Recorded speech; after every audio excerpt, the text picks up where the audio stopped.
My girlfriend said, "I'm going off birth control without telling you. If I get pregnant, it's meant to be."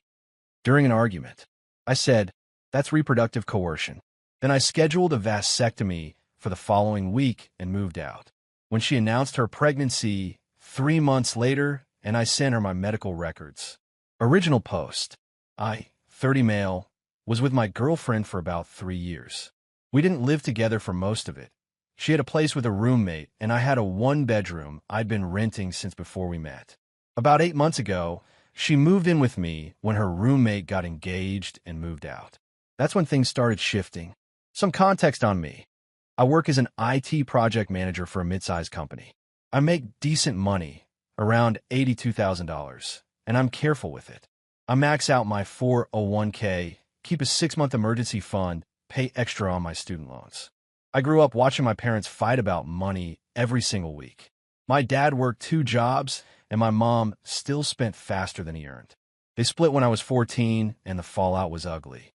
Custody battles, child support disputes, my dad living in a studio apartment while paying for a house he didn't live in anymore. I watched financial chaos destroy my family in real time, and I swore I'd never repeat it. Because of that, I've always been transparent about one thing with every partner. I don't want kids right now. Maybe ever. It's not a hard no forever, but it's a hard no for now, and now has been the answer for my entire adult life. I told my girlfriend this on our 4th date. She said she was flexible on the timeline and that she wasn't in a rush. I took her at her word. For the first 2.5 years, the topic barely came up. She was on birth control, had been since before we met. We were careful beyond that. Everything was fine. Then she moved in, and within about 3 months, the baby conversation started appearing like pop-up ads I couldn't close. It started subtle. We'd be at a Target, and she'd wander into the baby section and hold up a tiny onesie and say, "Isn't this adorable?" We'd be at a restaurant, and a family with a toddler would walk in, and she'd stare at them with this soft expression and then look at me like I was supposed to feel the same thing. Her coworker had a baby, and suddenly every phone call was about how cute the baby was, how her coworker was so happy, how motherhood just changes you. I addressed it directly. I said, "Hey, I want to make sure we're still on the same page about kids. My position hasn't changed. I'm not ready, and I don't know if I'll ever be. I need you to tell me honestly if that's a deal breaker for you." She said, "I hear you. I'm not trying to pressure you. I just think it's natural to talk about the future." Fair enough. I let it go, but it didn't stop. The subtle became less subtle. She started leaving her phone open with articles about the best age to have kids and fertility windows. She showed me a TikTok of a dad doing a gender reveal and said, "You'd be such a good father." She mentioned, more than once, that her mom had her at 24 and didn't wait for perfect conditions. Then, about 2 months ago, we had the argument. It started over something stupid. I don't even remember what. Dishes, maybe, or who forgot to cancel a subscription we weren't using. One of those fights that's not really about the thing it's about. It escalated the way fights do when there's pressure underneath, and in the middle of it, she said something that stopped me cold. "You know what? I've been thinking about going off birth control anyway. My body, my choice. And honestly, if I get pregnant, it's meant to be. Maybe the universe is trying to tell us something, and you're just too scared to listen." I stood there in the kitchen holding a dish towel, and I felt something click off inside me. Not anger. Something colder. Clarity. I said, "What you just described is reproductive coercion." She rolled her eyes. "Oh my God, don't be dramatic. I'm talking about trusting the process. You're talking about making a unilateral decision about both our lives by secretly stopping contraception and framing a potential pregnancy as fate. That's not trusting the process. That's trapping someone." Trapping? Are you serious right now? I'm your girlfriend, not some random. Doesn't matter who you are. If you remove my ability to make informed decisions about reproduction, that's coercion. Full stop. She laughed. Actually laughed. "You sound like a Reddit post." I didn't laugh. I said, "I need you to tell me right now. Are you still on birth control?" She hesitated, just for a second, but I caught it. "Yes, I am. I was just talking." God, that hesitation lived in my head rent-free for the next 48 hours. Because here's the thing. I'd noticed something else. Her pill pack, which she kept in the bathroom cabinet, hadn't changed position in about 3 weeks. She used to rotate it daily. I'm observant about patterns. Occupational hazard of project management. The pattern had broken, and I hadn't registered it consciously until that argument. I didn't accuse her. I didn't check her pills. I didn't go through her phone. I did something else. The next Monday morning, I called a urologist. Made a consultation appointment for that Thursday. At the consultation, the doctor walked me through the procedure, 20 minutes, local anesthesia, minimal recovery. I asked how soon I could schedule it. He had an opening the following Tuesday. I took it. Tuesday afternoon, I went to the clinic alone. My buddy from work drove me, because you're not supposed to drive yourself home after. He sat in the waiting room playing Candy Crush and didn't ask questions because he's the kind of friend who knows when to just show up. The procedure took about 25 minutes. I went home with a bag of frozen peas and a follow-up appointment in 8 weeks for a sperm count confirmation. I didn't tell my girlfriend. Not because I was being secretive, because I'd already made a bigger decision that I hadn't told her about yet either. I was leaving. I spent the next week quietly organizing my exit. My name was the only one on the lease, but I've been wanting to move closer to my office anyway. I found a new 1-bedroom, signed a lease, and gave my current landlord 30 days notice.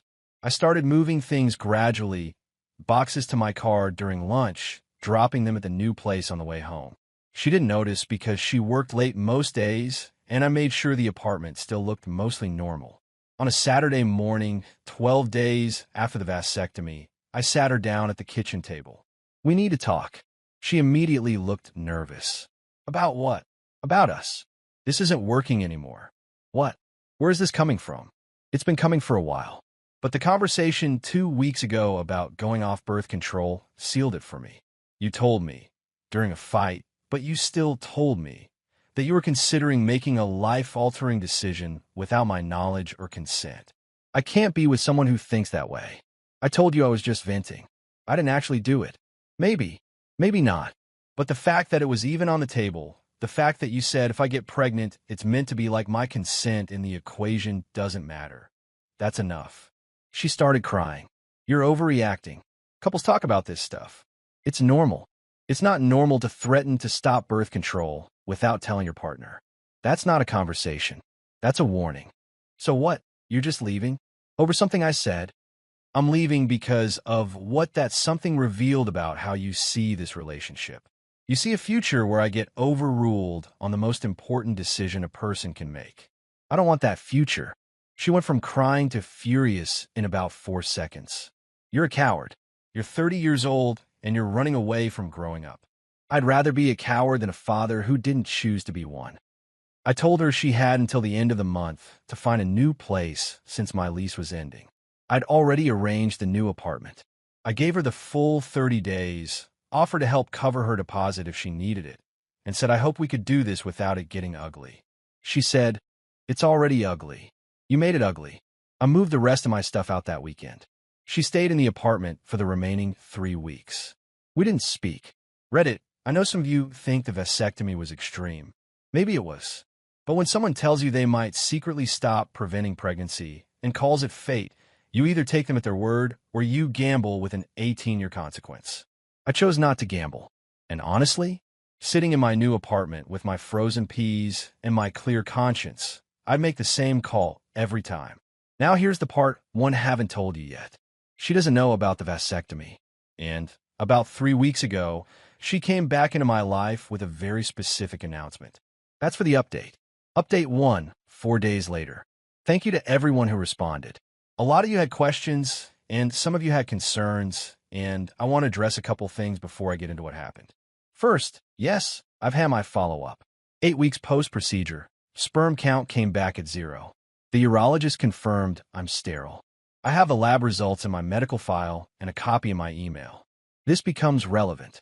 Second, a bunch of you asked why I didn't just tell her about the vasectomy. Honestly, because it wasn't her business anymore.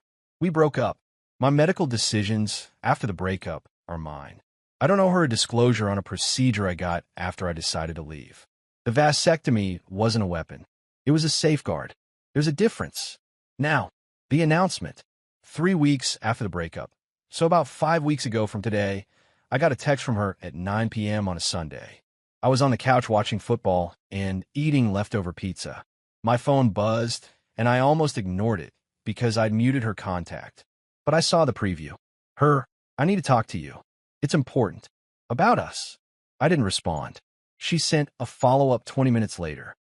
I'm pregnant. I stared at that text for approximately 1 second before a very specific calm settled over me. Not panic, not anger. The calm of someone who studied for the exam. I wrote back, "That's not possible." It is.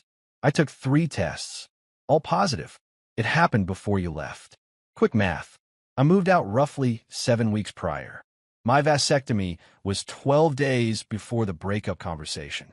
But, and this is important, I hadn't slept with her in the final 3 weeks of the relationship. After the birth control argument, I've been sleeping on the couch claiming back pain from a work injury. She hadn't questioned it because she was busy being angry at me. So either she was claiming a pregnancy from over 10 weeks ago that she was just now discovering, or the timeline didn't add up at all. I didn't say any of that. I just wrote, "We should talk in person." We met at a diner the next day. Neutral ground. She walked in looking different, not visibly pregnant. It would have been early if it were real, but she had this energy. Triumphant, like she was holding a winning card.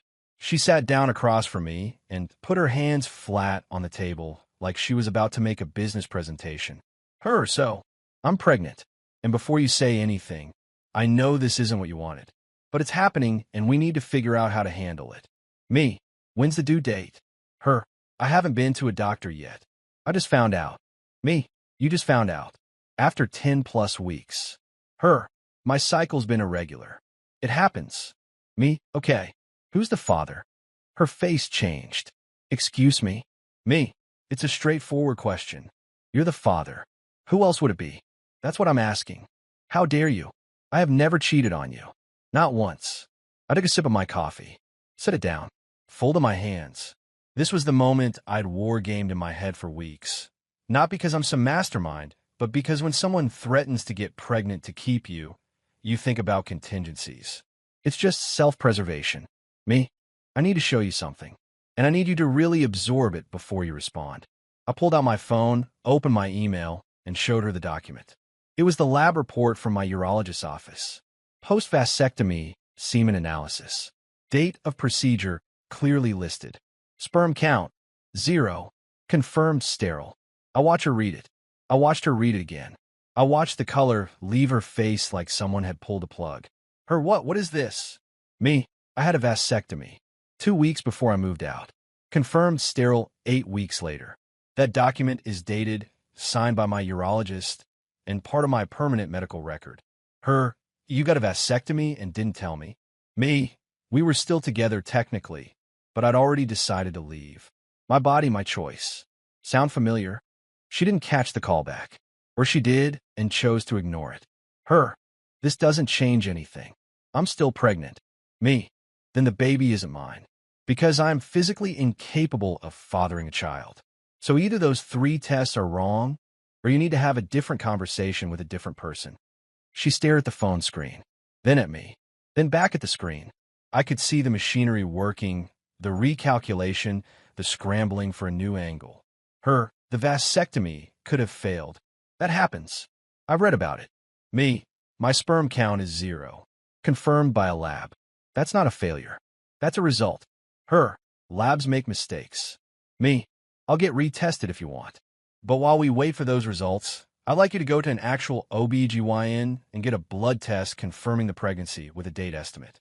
If you're pregnant, and if by some miracle of failed medicine I'm responsible, a paternity test will prove it. I'll cooperate fully with a DNA test. But we're doing this the medical way, not the text message way. She picked up her purse and stood up. You're disgusting. You mutilated yourself just to avoid having a baby with me, and now you're calling me a liar. Me, I didn't call you anything. I showed you a medical document and asked for verification. That's not an accusation. It's due diligence. She left, didn't touch her coffee. I stayed, finished mine, and tipped the waitress because she definitely heard the whole thing and looked like she needed hazard pay.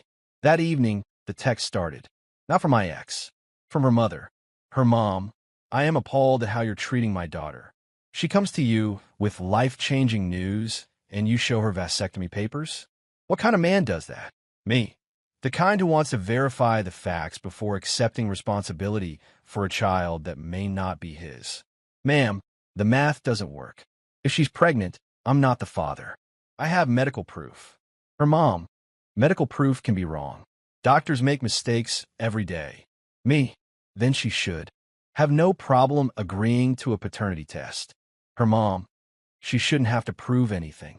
A woman tells you she's carrying your child, and you believe her. Me. With all due respect, a woman told me she was considering going off birth control without my knowledge. I responded by making sure that couldn't happen. If the trust was there, we wouldn't be in this situation. She didn't respond for about an hour. Then, you're going to regret this. I saved that text. 2 days later, my ex's older sister got involved. She texted me a paragraph about how I was emotionally abusive and how refusing to accept a pregnancy was a form of reproductive control. The irony of that statement, given how this whole thing started, was so thick I could have spread it on toast.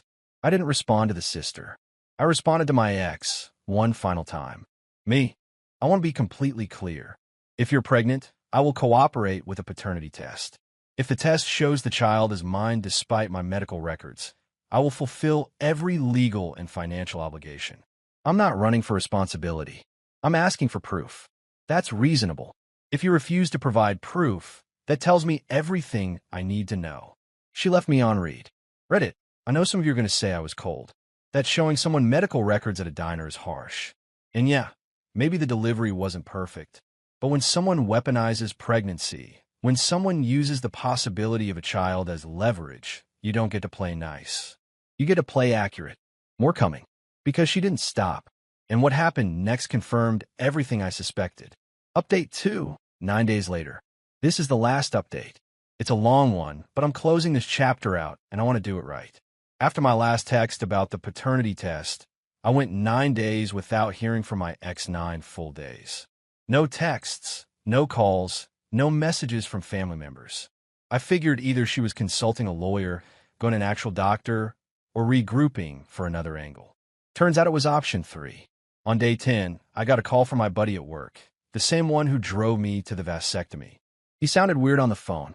Careful. My buddy, hey man, something happened, and I don't want you to hear it from someone else. Me what? My buddy. Your ex called the front desk at our office. She asked to be transferred to HR.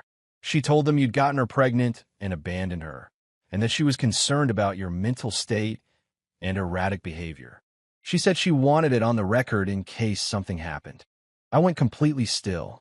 Me. She called my job. My buddy, yeah. The HR lady talked to her for about 5 minutes. Then she came to me because she knows we're close and asked if I knew what was going on. I told her you'd broken up and it was messy, but that you're fine. She didn't seem too concerned. Said she gets these calls more often than people think, and that without a specific threat or workplace incident, there's not much to act on. But she documented it. Me. So there's now a file somewhere in my company because my ex called and lied about me. My buddy. Basically, yeah. I'm sorry, man. I hung up and sat at my desk, vibrating with a kind of anger I hadn't felt yet in this whole process. Because up until this point, everything had been personal. Between me and her, contained to our lives. But calling my employer? Trying to plant seeds of erratic behavior and mental state concerns at my workplace? That's not a relationship grievance. That's an attempt to damage my livelihood. That's sabotage. I took 30 minutes, walked around the parking lot, breathed. Then I went back inside and sent an email to HR myself. I laid it all out, factual, no emotion bullet points. The breakup, her statement about going off birth control, my vasectomy with the date, her pregnancy claim, my request for a paternity test, her refusal, and her call to the office. I attached a copy of my vasectomy confirmation and the lab results. I said I wanted it on record that any claims she made to the company were disputed and that I had medical documentation to support my position. I CC my personal email. HR responded within 2 hours. Professional, neutral. They said they appreciated the context, that no action was being taken against me, and that they'd note my statement alongside the initial call. They also suggested I document any further contact in case it escalated to a pattern of harassment. I printed that email, added it to the folder. Because I'd started a folder, a physical manila folder. I know that sounds old school, but my dad taught me one useful thing. Paper doesn't crash, and you can't accidentally delete a folder sitting in a drawer. I had the vasectomy records, the lab results, the HR emails, screenshots of the text messages from her mom, and her sister, and a timeline of events I typed up with dates. I wasn't building this to sue anyone. I was building it because when someone is escalating, you need to be ready for wherever they take it. And where she took it next proved me right. For days after the HR call, I got a voicemail from a number I didn't recognize. It was a women's advocacy organization. A very polite woman said my ex had reached out to them, seeking support for a partner abandonment situation, and asked if I'd be willing to participate in a mediated conversation.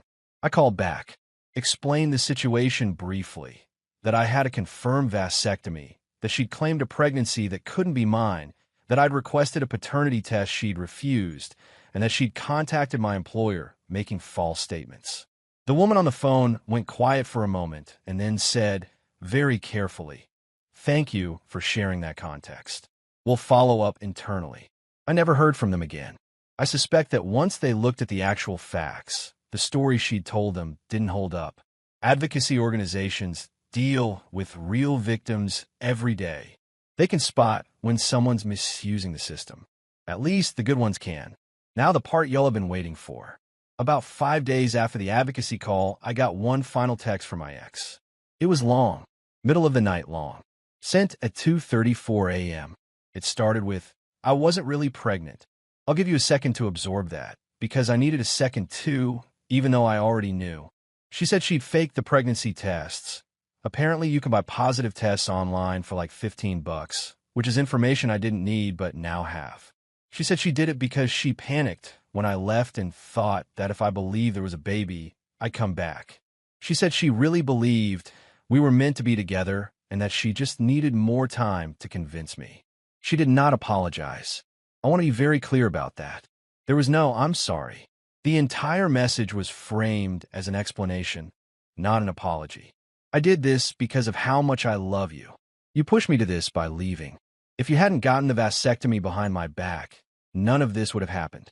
The vasectomy I got because she threatened to go off birth control. The one that was a direct response to her telling me she'd remove my reproductive choice. In her mind, my safeguard caused the problem. Not her threat, not her lies, not the fake pregnancy. My refusal to be vulnerable to her plan." I screenshot the entire text, added it to the folder, and then I did the thing I'd been holding in reserve.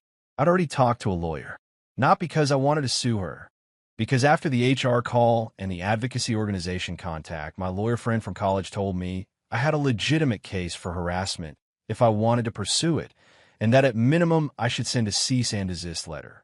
I'd held off because I wasn't sure I wanted to escalate. But the 2 a.m. confession changed things, because now I had, in her own words, an admission that she faked a pregnancy to manipulate me into returning to the relationship. That's not a gray area. That's documented manipulation with receipts. My lawyer drafted the cease and desist. It laid out everything.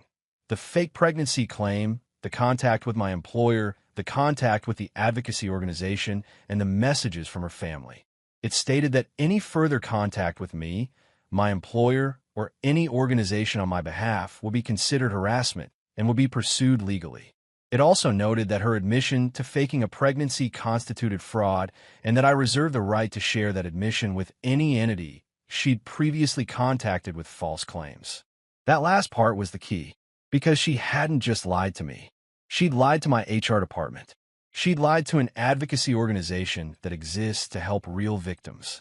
She tried to create a paper trail that painted me as an absent, unstable man who abandoned a pregnant woman.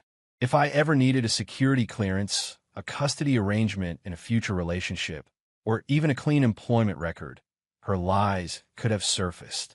The cease and desist made it clear that I would correct the record everywhere she'd contaminated it. The letter was sent certified mail on a Wednesday. She received it Thursday.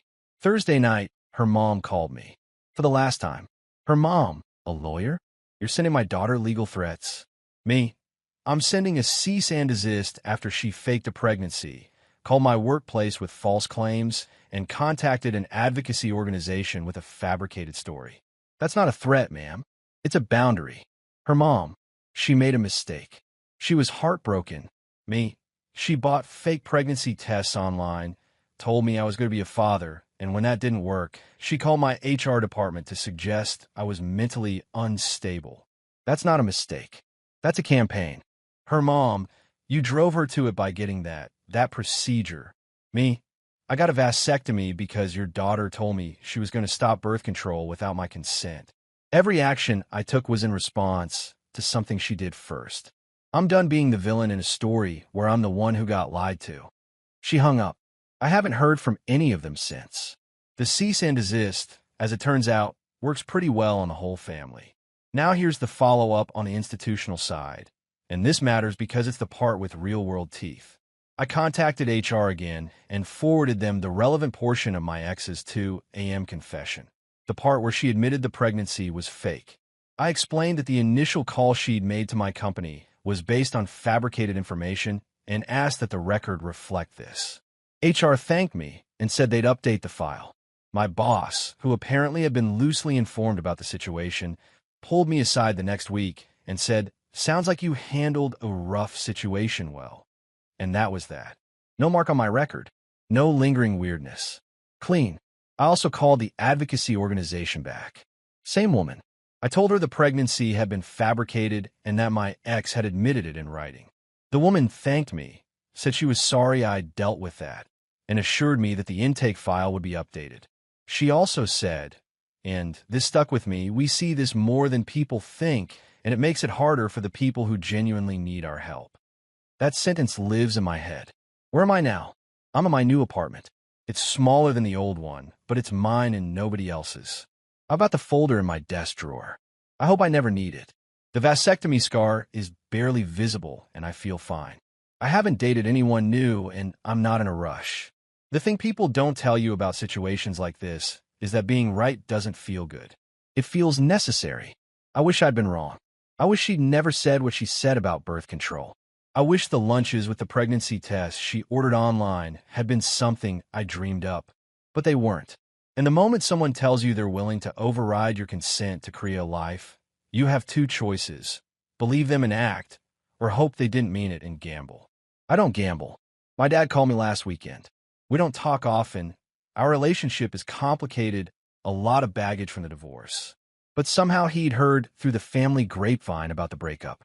He said, "I heard your girl pulled some stunts." I said, "Yeah, she did." He was quiet for a minute. Then he said, "I wish I'd been as smart as you when I was 30. Would have saved me a lot of years." Coming from him, that's about as close to "I'm proud of you" as it gets. So that's the story, Reddit. I'm 30 years old, sterile by choice, single by necessity, and sitting in a quiet apartment where nobody's secretly planning my future without me. The frozen peas are long gone, the folder's in the drawer, and the ring I was starting to shop for before everything went sideways, still in the search history of my browser, which I cleared last night. Some things are meant to be, and some things are meant to be prevented. Take care of yourselves. And if someone tells you what they're willing to do to you, believe them